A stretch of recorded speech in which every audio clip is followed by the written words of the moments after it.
સાહેબના સ્ટેચ્યુ પાસે સરદાર shopping centre હતું. સરદાર શોપિંગ સેન્ટરના નીચેથી આ નડિયાદનો પૂર્વ ભાગનો મુખ્ય કાંસ જઈ રહ્યો છે. આ લગભગ 14 ફૂટ પહોળો છે અને 8 ફૂટ ઊંડો કાંસ છે.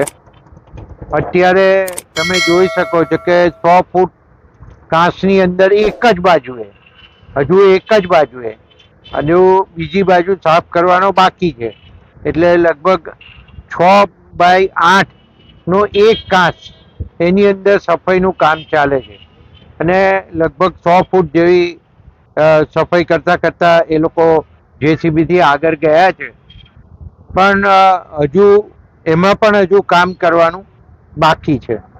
અને આજનો આપણે આંકડો લીધો અત્યાર સુધીનો, તો 150 ટ્રેક્ટર મડ નીકળ્યો છે અંદરથી. અને આ પૂરેપૂરો ચોકઅપ જ હતો.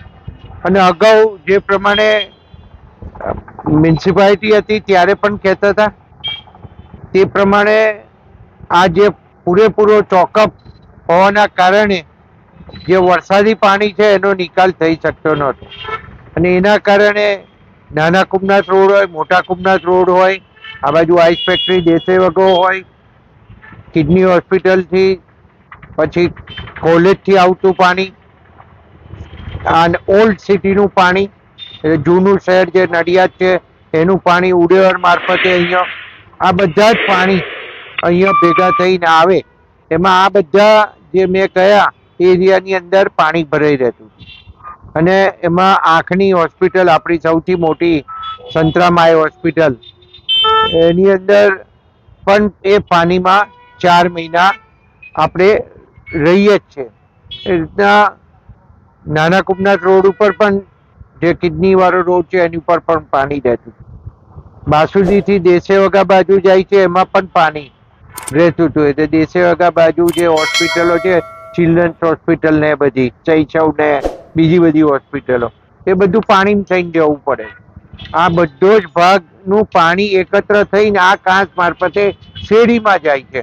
હવે અત્યારે આપણે જોઈ શકીએ છીએ કે આપણે આ શોપિંગ સેન્ટર તો જર્જરિત હતું અને જે મ્યુનિસિપાલિટીએ ટેસ્ટિંગ કરાયા એમાં રિપોર્ટ એના ફેલ ગયા, એના કારણે આ ડિસિઝન તો લેવાનું જ હતું.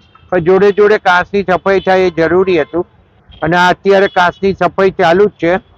આ કાંસ સાફ થશે એટલે આપણને નડિયાદને ખૂબ સારું રિઝલ્ટ મળવાનું છે. અને એની અંદર પશ્ચિમના અમુક ભાગ અંદર આવી જાય છે. શાક માર્કેટ પાછળનો જે વૈશાલી વાળો જે રોડ છે ત્યાંથી જે કાંસ જાય છે આખો, એ કાંસ બી અહીંયા માર્કેટમાં થઈને આ કાંસમાં જ આવે. તો આ બધા જ ભાગનું પાણી આમાં ભેગું થઈ અને નડિયાદમાંથી નિકાલ થાય છે. તો આ ખૂબ જરૂરી બાબત હતી.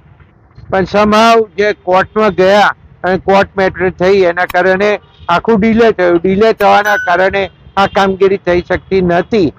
પણ આ ખરેખર સાચું અને નડિયાદની જનતાને અને નડિયાદથી આજુબાજુમાંથી આવતી જનતાને ખૂબ મોટી તકલીફો પડતી હતી. હોસ્પિટલો વાળાને પણ ખૂબ મોટી તકલીફો પડતી હતી. અને એના કારણે આ જે આપણે કરવું પડ્યું છે એ આયોજન કર્યા પછી અને આખો કાંસ ફરી બનાવવાનું જે મ્યુનિસિપલ કોર્પોરેશનની અંદર નક્કી કરવામાં આવી છે. માન્ય મુખ્યમંત્રી શ્રી ભૂપેન્દ્રભાઈ પટેલ સાહેબ દ્વારા આપણને 64 કરોડ રૂપિયા મંજૂર કર્યા હતા. પણ કામ 45 કરોડ રૂપિયાની આજુબાજુનું લગભગ ટેન્ડર મંજૂર થઈ ગયું છે. અને આની આખી કામગીરી છે એ ફરીથી કરવા માટેનું આખું આયોજન એ લોકોએ તૈયાર કરી લીધું છે.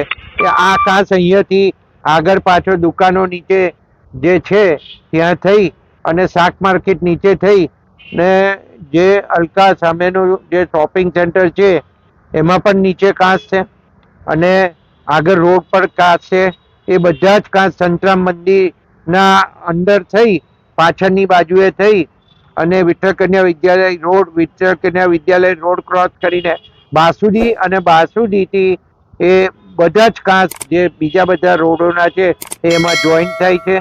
તો આ ભાગ નવેસરથી થાય તો નડિયાદને ખૂબ મોટો અગાઉની વર્ષોની અંદર અને ચોમાસાની ચોમાસાની અંદર રાહત આપવા વાળો ઘાસ આપણને મળશે. આ ઘાસ સાફ થવાથી જે ગંધારા છે એમાં કઈ ફાયદો થવાનો એમાં પણ ફાયદો થશે. એનું કારણ છે કે આપણે ત્રણેય ગરનાળામાં પંપ જે મૂક્યા છે એ ત્રણ ગરનાળાના પંપનું જે પમ્પિંગ થાય ચોમાસાની અંદર અને એનું પાણી આ જ કાંસમાં આવે છે અને આ જ કાંસમાંથી નિકાલ થાય છે. એટલે આ સાફ થવાથી લેવલ તૂટશે અને લેવલ તૂટશે અને પાણીનો ઝડપથી નિકાલ થશે. એટલું જલ્દી પાણીનો નિકાલ થવાનો.